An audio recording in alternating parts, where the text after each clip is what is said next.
வணக்கம். 2 நாட்களுக்கு முன்னாடி முதலமைச்சர் திரு ஸ்டாலின் அவர்கள் வருகின்ற தேர்தல் ஆரிய திராவிட போர் அப்படின்னு மொழிப்போர் தியாகிகள் நிகழ்வுல பேசினாரு. ஆரியம்னா என்ன, திராவிடம்னா என்னன்னு இன்னைக்கு இருக்கிற தலைமுறைகள் எந்த அளவுக்கு தெரிஞ்சு வச்சிருக்காங்கன்னு தெரியாது.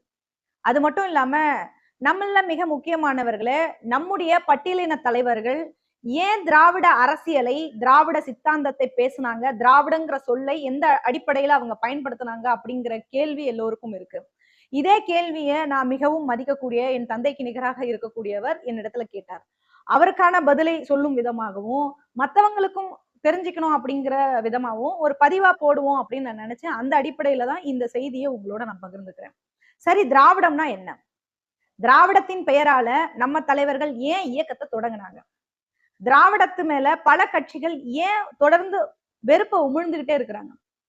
ஏன்னா திராவிட கட்சிகள் தொடர்ந்து ஆட்சியில இருக்கிறதால திராவிட கொள்கைகளை ஒழிச்சு கட்டணும், திராவிட சிந்தனைன்னு சொல்லப்படுகிற இந்த சிந்தனையை ஒழிச்சு கட்டணும் அப்படின்னு இன்றைக்கு எல்லாரும் நினைக்கிறாங்க. ஏன் ஒழிச்சு கட்டணும் அப்படின்னு நினைக்கிறாங்க அப்படின்னா, திராவிடத்தின் பெயரால பிற மொழியாளர்கள் எல்லாம் இந்த தமிழ்நாட்டை ஆட்சி செய்து கொண்டிருக்கிறாங்க. தமிழ்நாட்டை தமிழர்கள் தான் ஆளணும்னு ஒரு கோரிக்கையும் விமர்சனமும் தந்தை பெரியார் காலத்துல இருந்து தொடர்ந்து இந்த தமிழ்நாட்டுல வைக்கப்பட்டு இருக்கு. இவங்க சொல்றதுல எதுதான் உண்மை அப்படிங்கிற ஒரு குழப்பம் பலருக்கு இருக்கலாம். அதை தெளிவுபடுத்த வேண்டியது நம்முடைய கடமை.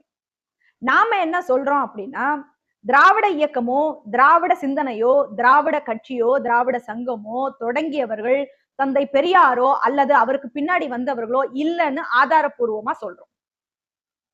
எப்படின்னா, தமிழ்நாட்டை பொறுத்தவரை திராவிட இயக்கம், திராவிட கழகம் என்பது பண்டிதர் அயோத்திதாசர், ரெவிடன் ஜான் ரத்னம் அவர்களால் தொடங்கப்பட்டது. பண்டிதர் அயோத்திதாசர் அவர்களால் உருவாக்கப்பட்ட திராவிட மகாஜன சபை, அதன் பிறகு ஆதி திராவிட மகாஜன சபை, அதன் பிறகு அகில இந்திய திராவிட மகாஜன சபை, இப்படி ஒவ்வொரு காலகட்டத்திலும் ஒவ்வொரு தலைவர்கள் இந்த பெயர்களை பயன்படுத்தி இருக்கிறாங்க. இப்படி பட்டியல் சமூகத்துல இருக்கிறவங்க தங்களை ஆதி திராவிடர்களாக அறிவிச்சுட்டாங்க. பட்டியல் சமூக தலைவர்கள் ஏன் ஆதி திராவிடர்களாக நம்மள அறிவிச்சுக்கிட்டாங்க? ஏன்னா நாம எல்லாம் திராவிடர்கள், இந்த மண்ணினுடைய மைந்தர்கள், பூர்வ குடிகள்னு தங்களோட அமைப்பை அந்த அடிப்படையில அவங்க தொடங்குறாங்க. அதன் பிறகு பண்டிதர் அயோத்திதாசர், ரெவிடன் ஜான் ரத்னத்துக்கு பின்னாடி வந்த தந்தை பெரியார் போன்றவங்க அந்த திராவிடங்கிற பெயரை பயன்படுத்தி அவங்க இயக்கம் கட்டினாங்க, திராவிடம்ங்கிற கொள்கையை கட்டமைச்சாங்க. தந்தை பெரியாருடைய உழைப்பை பயன்படுத்தி கொண்ட திரு அண்ணாதுரை அவர்கள் தேர்தல் அரசியலுக்காக திராவிடம் என்கிற பெயர்ல கட்சி தொடங்கி ஆட்சியும் பிடிச்சார். அதன் பிறகு எம்ஜிஆர் திமுகவுல இருந்து வெளியில வந்தாரு. அவரும் திராவிடங்கிற பேர்ல கட்சியை தொடங்கி ஆட்சியை பிடிச்சார். சரி, இப்ப என்ன பிரச்சனை? இப்ப என்ன பிரச்சனைனா, இந்த திராவிட கட்சிகள் எல்லாம் இந்த நாட்டை ஆளுது, அதனால இந்த திராவிடத்தை ஒழிக்கணுங்கிறதா இங்க இருக்கிற தேசிய கட்சியான பிஜேபி ஆகட்டும், தமிழ் தேசம் பேசுற சீமான் போன்ற பல சின்ன சின்ன அமைப்புகளாக இருக்கட்டும், அல்லது இந்துத்துவ அமைப்புகளாக இருக்கட்டும், பார்ப்பனிய அமைப்புகளாக இருக்கட்டும், இவங்க எல்லாருடைய தொடர் பிரச்சாரம் என்ன அப்படின்னா, திராவிடத்தை ஒழிக்கணுங்கிறது தான். தொடர்ந்து திராவிடத்தை ஒழிக்கணும் அப்படின்னு தான் சொல்லிக்கிட்டே வராங்க. இந்த நேரத்துல எல்லாருக்கும் ஒரு கேள்வி வரும். அது என்ன அப்படின்னா, திராவிடத்தை திமுகவும் அதிமுகவும் சொல்றாங்க, அதே திராவிடத்தை பட்டியலின தலைவர்களும் பயன்படுத்தி இருக்கிறாங்களே, தலித்துகளும் பயன்படுத்தி இருக்கிறாங்களே அப்படிங்கிற ஒரு கேள்வி வரும். ஏன் திராவிடத்தை பண்டிதர் அயோத்திதாசரும் தாத்தா ரெட்டைமலை சீனிவாசனும் இதுக்கு முன்னாடி இருக்கக்கூடியவங்க ஏன் பயன்படுத்தினாங்க அப்படிங்கிற கேள்வியும் வரணும். அப்போ உண்மையான திராவிட இயக்கம்னா என்ன? திராவிடம்னா என்ன? முதல்ல திராவிடம்னு ஒரு சொல்லி இருந்துச்சா? அப்படி ஒரு சிந்தனை இருந்துச்சா? அப்படி ஒரு கொள்கை இருந்ததா? திராவிடங்கிறது தென்னிந்தியர்கள் மட்டும்தானா? திராவிடம்ங்கிறது தென்னிந்தியர்கள் மட்டும்தான் திராவிடர்களா? கர்நாடகா, கேரளா, ஆந்திரா, தமிழ்நாடு, இப்படி இந்த மாநிலங்கள் எல்லாம் திராவிட நாடுன்னு சொல்றாங்களே, இதெல்லாம் எந்த அளவுக்கு உண்மை? திராவிடத்தை பொறுத்தவரை ஏன் ஒருத்தர் ஆதரவு நிலைப்பாடு எடுக்கிறாங்க, இன்னொருத்தர் எதிர் நிலைப்பாடு எடுக்கிறாங்க அப்படின்னு இது போல பல கேள்விகள் உங்க எல்லோருக்கும் இருக்கலாம். அதை தெளிவுபடுத்த வேண்டியது, உங்களுக்கு விவரமா விளக்கி சொல்லணும் அப்படின்றது என்னுடைய கடமையா நான் நினைக்கிறேன். அப்போ இந்த திராவிடம் அப்படிங்கிற இந்த விவாதத்துக்கு 2 தெளிவான அறிஞர்கள், 2 தலைவர்கள் மிக தெளிவான ஆய்வின் அடிப்படையில ரொம்ப கிளியரா சொல்லி இருக்கிறாங்க. அவர்தான் ஒருத்தர் திராவிட இயக்கத்தை தொடங்கியவர் பண்டிதர் அயோத்திதாசர். பண்டிதர் அயோத்திதாசர் ஏன் திராவிடங்கிற பெயரை வச்சாரு? எத்தனையோ தமிழ் சொல் இருக்கும் பொழுது ஏன் திராவிடம்ங்கிற சொல்லை பயன்படுத்தினாரு? ஏன் தமிழர்கள்னு தொடங்கி இருக்கலாமே. எந்த அடிப்படையில அவர் திராவிடம்னு பயன்படுத்தினாரு அப்படிங்கிற கேள்வியும் சிலருக்கு வரும். எந்த ஆதாரத்தின் அடிப்படையில திராவிடம்னு பயன்படுத்தினாருன்னு எல்லாருக்கும் தோணும். இந்த கேள்விகளுக்கு நான் புரியுற மாதிரி பதில் சொல்றேன். புரியுதான்னு பாருங்க. ஏன்னா இது ஒரு பெரிய சப்ஜெக்ட். பண்டிதர் அயோத்திதாசரனுடைய தாத்தா கந்தப்பனார் தான் திருக்குறளை பாதுகாத்து வைத்திருந்து இந்த நாட்டுக்கு அர்ப்பணிச்சாருங்கிற வரலாறு நம்மள நிறைய பேருக்கு தெரியும். அப்படியான ஒரு பாரம்பரியமிக்க ஒரு அறிஞர்கள் குடும்பத்துல பிறந்தவர் தான் பண்டிதர் அயோத்திதாசர். தமிழ் இலக்கியம்னாவே அது தொல்காப்பியம், 10 பாட்டு, 8 தொகைன்னு சொல்லப்படுகிற சீவக சிந்தாமணி, மணிமேகலை, சிலப்பதிகாரம், இப்படி பல பௌத்த இலக்கியங்கள் தான். அதன் பிறகு சமண இயக்கங்கள் தான் தமிழ் இலக்கியங்கள்ல முதன்மையான இலக்கியங்களா இருந்தது. அப்போ மொழியின் மீதும் மொழி ஆய்வின் மீதும் தேர்ச்சி பெற்ற பண்டிதர் அயோத்திதாசர் ஒரு ஆய்வின் அடிப்படையில என்ன சொல்றாருன்னா, பண்டிதர் அயோத்திதாசர் அவர்கள் சாதி பேதமற்ற திராவிடர்களே பூர்வ குடிகள்னு சொல்றார். அவரே என்ன எழுதி இருக்கிறார் அப்படின்னா, இவர்கள் பெரும்பாலும் தமிழ் பாஷ விருத்தியை கோரி நின்றவர்கள் ஆதலின் தென்னுட்டுள் தமிழர் என்றும் வடநாட்டுள் திராவிடன் என்றும் திராவிட பௌத்தர் என்றும் வழங்கி வந்ததுமின்றி இலங்கா தீவில் உள்ளோர் சாஸ்திரங்களிலும் சரித்திரங்களிலும் இப்பூர்வ குடி திராவிட பௌத்தர்கள் என்று வரையறுத்திருப்பதுமின்றி வழங்கி கொண்டு வருகிறார்கள் என்று பண்டிதர் அயோத்திதாசர் குறிப்பிடுகிறார். அப்படின்னா என்னப்பா புரியலையே அப்படின்னு உங்களுக்கு தோணும். அப்படின்னா என்னன்னா, இந்த நாட்டினுடைய பூர்வ குடிகள் ஜாதியற்ற தமிழர்னும் திராவிட பௌத்தர்னும் பல வரலாறு சொல்லுதுன்னு பண்டிதர் சொல்றார். அது மட்டும் இல்லாம தமிழின் முதல் இலக்கிய நூலான தொல்காப்பியத்துல என்ன சொல்லப்படுதுன்னா, வடவேங்கடம் தென்குமரி ஆயிடை தமிழ் கூறும் நல்லுலகம்னு சொல்லப்படுது. அப்படின்னா இன்னைக்கு இருக்கிற காஷ்மீர்ல இருந்து கன்னியாகுமரி இலங்கை வரை தமிழர்கள் வாழ்ந்தார்கள்னு சொல்லப்படுது. எதுல? தொல்காப்பியத்துல. அப்ப தொல்காப்பியத்துல சொல்லப்பட்ட வடவேங்கடம் அப்படிங்கிற சொல்லுதான் திருவேங்கடமா மாறி திராவிடமாக மாறுச்சுன்னு பண்டிதர் அயோத்திதாசர் அவர்கள் தன்னுடைய ஆய்வின் மூலம் குறிப்பிடுறார். இந்தியா முழுக்க இருந்த மக்கள் பேசிய மொழிதான் தமிழ். தமிழ் மொழி பேசினவங்க பௌத்தர்களா இருந்தாங்க அப்படின்னு பண்டிதர் அயோத்திதாசர் அவர்கள் தன்னுடைய ஆய்வின் மூலம் மிக தெளிவா சொல்றாரு. அதனால ஆரியர்களுக்கு எதிரான சொல்லாக அவர் திராவிடம்னு அந்த பேரை நிறுவுறாரு. அதனாலதான் தன்னுடைய அமைப்புக்கு, தன்னுடைய சபைக்கு திராவிட மகாஜன சபைன்னு பேர் வைக்கிறாரு. இது அவருடைய கூற்று. யாரு? பண்டிதர் அயோத்திதாசருடைய கூற்று. இதை விட ஒரு வரலாற்று ரீதியாக பண்டைய இந்தியாவை ஆய்வு செய்து பண்டைய இந்தியா எப்படி இருந்தது, பண்டைய இந்தியா எப்படி இருந்ததுன்னு ஆய்வு செய்த மிக சிறந்த தலைவர், ஆய்வாளர் அப்படின்னா அது பாபா சாஹிப் அம்பேத்கர் அவர்கள் தான். அவர் பல விஷயங்களை ஆய்வு செய்திருக்கிறார். இந்தியாவினுடைய சமயங்கள் என்னென்ன, இந்தியாவில் சாதிகள் என்ன, இந்தியாவில் இருக்கக்கூடிய சமூகங்கள் எப்படி சிதறி போச்சு, எப்படி தீண்டப்படாத மக்கள் உருவானாங்க, ஆரியர்கள் யார், ஆரியர்களுடைய பண்பாடு என்ன, அவர்களுடைய மொழி என்ன, ஆரியர்கள் எங்கிருந்து வந்தாங்க, இங்க எப்படி கலப்பு ஏற்பட்டுச்சு, இப்படி பல வகையான ஆய்வுகளை பாபா சாஹிப் அம்பேத்கர் அவர்கள் மேற்கொண்டார். அவருடைய நீண்ட ஆய்வுக்கு பிறகு ஒரு விஷயத்தை நிறுவுறார். உண்மையிலே அவர் என்ன நிறுவுறார் அப்படின்னா, இந்தியாவில 2 இனம் தான். ஒன்னு ஆரிய இனம், இன்னொன்னு நாகர் இனம். இந்த 2 இனம் தான் இந்தியாவில இருந்தது அப்படின்னு ஆணித்தரமாக சொல்லுகிறார். அப்ப நாகர் இனத்தை பெருசா வரலாற்றுல யாருமே பேசுறதே கிடையாது. பல திராவிட அறிஞர்கள்னு சொல்றவங்க கூட ஆரியத்தை பத்தி பேசுவாங்களே தவிர நாகர்களை பத்தி பேசவே மாட்டாங்க. திராவிட கட்சிகளை சார்ந்தவங்க ஆரியம் திராவிடம்னு பேசுவாங்க. ஆரியத்துக்கும் திராவிடத்துக்கும் தான் போருன்னு இன்னைக்கு முதலமைச்சர் கூட பேசுறாரு. ஆனா பாபா சாஹிப் அம்பேத்கர் அவர்கள் தன்னுடைய ஆய்வின் மூலமா ஆரியர்களுக்கும் நாகர்களுக்கும் தான் நடந்த போர் தான் இந்திய வரலாறுன்னு மிக தெளிவா சொல்றார். அப்போ நாகர்கள் யார், ஆரியர்கள் யாருன்னு நமக்கு தோணும். ஆரியர்கள் இந்தியாவுக்குள் வந்த வேற்று நிலப்பரப்பை சார்ந்தவங்க அப்படிங்கறதான் ஆரியர்கள். அதனாலதான் எல்லாரும் வந்தேரிகள்னு சொல்லுவாங்க. ஞாபகம் இருக்குங்களா?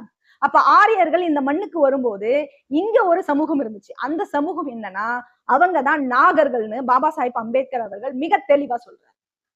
நாகர்கள் இருந்தாங்கன்னு நம்ம சொன்னா இந்த நாகர்கள் யாருன்னு ஆதாரம் இருக்கா அப்படின்னு பல கேள்விகள் தோணும். ஏன்னா இது கேள்விக்கு மேல் கேள்வி பதில் கிடைக்கும் போதுதான் நமக்கு ஒரு புரிதல் ஏற்படும். அதற்கான ஆதாரங்களை பாபா சாஹிப் அம்பேத்கர் அவர்கள் எழுதுறார். என்ன எழுதுறார் அப்படின்னா, பல கல்வெட்டுகளையும் கங்கை பள்ளத்தாக்குகளையும் நாக மன்னர்களை பற்றியான வரலாற்று குறிப்புகள் எல்லாம் அவர் எடுத்து அவர் அடுக்கி வைக்கிறார், விளக்கி சொல்றாரு. இத பத்தி பேசணும்னா ஒரு நாள் ஆகும், 2 நாள் ஆகும். அவ்வளவு பெரிய ஆய்வு கட்டுரை பாபா சாஹிப் அம்பேத்கர் அவர்கள் பதிவு செய்திருக்கிறார். ஆக எளிமையா எவ்வளவு சுருக்கமா சொல்ல முடியுமோ சொல்றேன், உங்களுக்கு புரியுதான்னு பாருங்க. இன்னொரு நாள் கூட நம்ம விரிவா பேசுவோம். அப்ப இந்த நாகர்களை தான் பண்டிதர் அயோத்திதாசர் சொன்னார்ல, தொல்காப்பியத்துல வடவேங்கடம் தன்குமரி ஆயினும் தமிழ் கூறும் நல்லுலகம்னு குமரி முதல் இங்க இருக்கிற இலங்கை வரை பரவி நிரவி இருந்தவர்கள் தான் இந்த நாகர்கள்னு சொன்னார். ஏன்னா இந்த நாகர்களுடைய பண்பாடு என்பது பாம்பை வணங்குவது, நாகத்தை வணங்குவது. அதனாலதான் நாகபுரி இருந்திருக்கு, நாக நாடுன்னு இருந்திருக்கு. இப்ப கூட பாத்தீங்கன்னா கன்னியாகுமரியில நாகர்கோவில் இருக்கு, வட இந்தியாவுல நாக்பூர் இருக்கு. இப்படி பல விஷயங்கள் நாகத்தின் பெயரால இந்தியா முழுக்க அதற்கான அடையாளங்களோடு அதற்கான ஆய்வுகள் எல்லாமே இன்னைக்கும் இருக்கு. இந்த சமூகம் நாகர் வழி சமூகம் அப்படிங்கிறதுக்கான அடையாளங்கள் இருக்கு. அப்போ பாபா சாஹிப் அம்பேத்கர் என்ன சொல்றாரு அப்படின்னா, இந்தியா முழுதும் வாழ்ந்தவர்கள் நாகர்கள். அவர்கள் பேசிய மொழி தமிழ். தமிழ் என்னும் மூலச்சொல்லில் இருந்துதான் தமிதா, தமிழா, தமிழா முடிவுல திராவிடான்னு மருவி இருக்கு அப்படின்னு சொல்றாரு. இதுக்கு இன்னொரு உதாரணத்தை சொல்றாரு. மத்திய இந்தியாவுல 10ஆம் நூற்றாண்டுல கல்வெட்டுல நாகர்களுடைய போர் வெற்றியை குறித்து நவசாசங்கா சரித்திரம்னு குறிப்பிட்டிருக்கு அப்படின்னு ரொம்ப தெளிவா அந்த ஆய்வு கட்டுரையில விளக்கி சொல்றாரு. இது எல்லாத்தையும் சொல்லிட்டு வரலாற்றுல உண்மை என்பது இதுதான், இதுல எந்த மாற்று கருத்தும் இல்ல அப்படிங்கிறத ஆணித்தரமா பதிவு பண்றாரு. ஆரியர்களோட வேதங்கள்ல தமிழர்னு சொல்றதுக்கு பதிலா திராவிடான்னு அழைச்சிருக்கிறாங்க ஆரியர்களுடைய வேதத்துல. ஆரியர் நாகர்கள் போர்ல ஆரியர்கள் நாகர்களை வீழ்த்தினாங்க. அன்னையில இருந்து திராவிடர்கள் என்றும் தமிழர்கள் என்றும் சொல்லப்படுகிற நாகர்களை ஒழிக்கணும்னு ஆரியர்கள் முடிவெடுத்தாங்க. யாரு? ஆரியர்கள். ஆரியர்கள் பயன்படுத்திய வெறுப்பு சொல்லுதான் திராவிடம், திராவிடம், திராவிடாங்கிறது. அது மட்டும் இல்லாம நாகர்களை அசுரர்கள்னு சொல்லி வெறுப்ப உமிழ்ந்து இருக்கிறாங்க. ஆக இந்தியா முழுக்க நாகர் இனம்னு ஒண்ணு இருந்தாங்க, அந்த குழு இருந்தாங்க. அவங்க குமரியிலிருந்து இலங்கை வரை பரவி இருந்தாங்க. சின்ன சின்ன சிற்றரசர்களா இருந்தாங்க. அதுலயும் பாபா சாஹிப் அம்பேத்கர் அவர்கள் புத்தரை கூட ஒரு நாகர் சமூகத்தை சார்ந்தவர் தான் அழுத்தமா சொல்றாரு. இந்த நாகர் இனத்தை சார்ந்தவங்க தான் சாளுக்கியர்களாக, சாக்கியர்களாக இருந்திருக்கிறாங்க. அப்ப இந்த நாகர்கள் பேசிய மொழி தான் தமிழ்னு சொல்றாரு. யார் பேசின மொழி? நாகர்கள் பேசின மொழிக்கு பேரு தமிழ். அப்ப இந்த நாகர்கள் இந்தியா முழுக்க இருந்தாலும் கூட ஆரிய வருகைக்கு பின்னால வட இந்தியாவில இருக்கிற நாகர்கள் என்ன பண்றாங்கன்னா கலப்பு ஏற்பட்டுருது. மொழி கலப்பு, மனித கலப்பு, இன கலப்பு எல்லாம் ஏற்பட்டு தமிழ் பேசுறதே விட்டுடுறாங்க. ஆனா தென்னிந்தியாவில இருக்கக்கூடிய தமிழர்கள் நாகர்கள் தான் தமிழை தாய்மொழியாகவும் தமிழை பாதுகாத்துக்கிட்டு வந்திருக்கிறாங்க. யாரு? தென்னிந்தியாவில இருக்கக்கூடிய நாகர்கள். தென்னிந்தியர்கள் ஆரிய மொழியை உள்ள விடல. தென்னிந்தியாவில ஆந்திரா, கர்நாடகா, கேரளா, ஒரிசாவினுடைய ஒரு பகுதி, தமிழ்நாடு, இவங்க எல்லாருமே பாத்தீங்கன்னா அவங்களுடைய மொழியை பாதுகாத்து வச்சிருக்கிறாங்க. வட இந்தியாவில இருக்கக்கூடிய நாகர்கள் முழுக்க முழுக்க ஆரிய கலப்பு ஏற்பட்டதால அவங்க மொழி பேசுறதே விட்டுறாங்க. அதாவது தமிழ் மொழி பேசுறதே கை விட்டுறாங்க. சமஸ்கிருதத்தோட சேர்ந்த இந்தியையும் உருதையும் பேச ஆரம்பிச்சிடுறாங்க. அப்ப இந்த உதாரணம் தமிழ் இலக்கியத்திலும் இருக்குன்னு பாபா சாஹிப் அம்பேத்கர் அவர்கள் சொல்றார். ஆக பண்டிதர் தொல்காப்பியத்துல முதன்மைப்படுத்தி சொன்னதை பாபா சாஹிப் அம்பேத்கர் அவர்கள் உறுதி செய்யறார். ஃபைனலா பாபா சாஹிப் அம்பேத்கர் என்ன சொல்றாருன்னா, திராவிடம் என்பது ஒரு இனம் கிடையாது. திராவிடம் என்பது மொழி குடும்பம். மொழி, திராவிடம்ங்கிறது மொழிதான்னு திரும்பவும் சொல்றாரு. தமிழ் மொழியில இருந்து பிரிஞ்சதுதான் துளு, கன்னடம், மலையாளம், தெலுங்கு போன்ற மொழிகள். தமிழ் பேசியவங்க நாகர்கள், அவங்க திராவிடர்கள், அவங்கதான் தமிழர்கள்னு சொல்றாரு. தமிழ் பேசியவங்க தான் நாகர்கள், அவங்கதான் திராவிடர்கள், அவங்கதான் தமிழர்கள்னு சொல்றாரு. அப்போ திராவிடம் என்பது இனமே கிடையாது. இனம் என்பது நாகர்கள் தான். மொழி என்பதுதான் திராவிடம். தமிழ் தான் திராவிடமா மாறி இருக்கு. ஆக திராவிடம் என்பது ஒரு இனம் அப்படிங்கிறது ஒரு கட்டுக்கதை தான். திராவிட இனம்னு சொல்றது எல்லாம் ஒரு பொய்யான செய்தி தான். அது ஒரு மொழி தான். அதுல எந்த மாற்று கருத்தும் கிடையாது. பல வரலாற்று தகவல்கள் இருக்கு. ஆதாரப்பூர்வமா நம்மளால விவாதிக்கணும்னாலும் நம்ம விவாதிக்க தயாரா இருக்கோம். அப்ப தந்தை பெரியார் ஜான் ரத்னம் உருவாக்கிய திராவிடம் கழகங்கிற பெயரை ஏன் எடுத்துக்கிட்டாருன்னா, பார்ப்பனர்களுக்கு திராவிடங்கிற சொல்லின் மீது ஒரு வெறுப்பு இருந்திருக்கு, ஒரு எதிர்ப்பு இருந்திருக்கு. திராவிடம்னு சொன்னாலே பார்ப்பனர்கள் எரிச்சல் அடைஞ்சிருக்கிறாங்க. இதுக்கு முன்னாடி நான் சொன்னேன் இல்லைங்களா, ஆரிய நாகர்கள் போர்ல ஆரியர்களை நாகர்கள் தான் வீழ்த்தினாங்கன்னு. அதுதான் தன்னை போர்ல வீழ்த்தினவங்கள திராவிடர்கள். அந்த உணர்வுக்காக அவங்க வேதங்கள்ல திராவிடா அப்படிங்கிற பெயரை சொன்னதுனால திராவிடத்தின் மேல ஒரு வெறுப்பை கக்கி இருக்கிறாங்க. அப்போ ஆரியர்களுக்கு திராவிட சொல்லின் மீது பிரச்சனை இருக்குன்னு புரிஞ்சுக்கிட்டு திராவிடம்ங்கிற சொல்லை பயன்படுத்தினாரே ஒழிய தந்தை பெரியாருக்கு மொழி அபிமானமோ, மத அபிமானமோ, தேச அபிமானமோ கிடையவே கிடையாதுன்னு அவரே சொல்றாரு.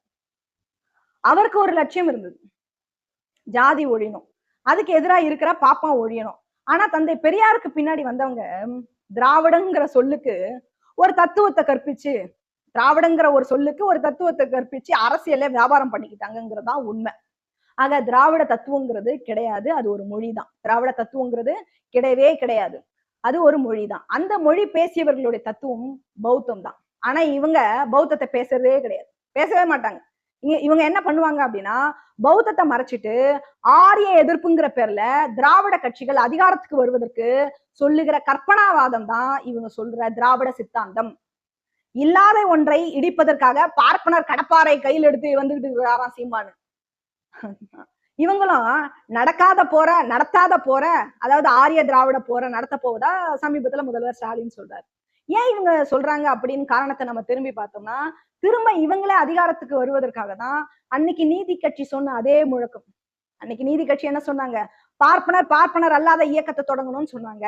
பார்ப்பனர் அல்லாத ஒரு இயக்கம் எல்லாரும் ஒண்ணு சேர்ந்தாங்க. எல்லாரும் ஒண்ணு சேர்ந்து என்ன பண்ணாங்க? அதிகாரத்துக்கு வந்தாங்க.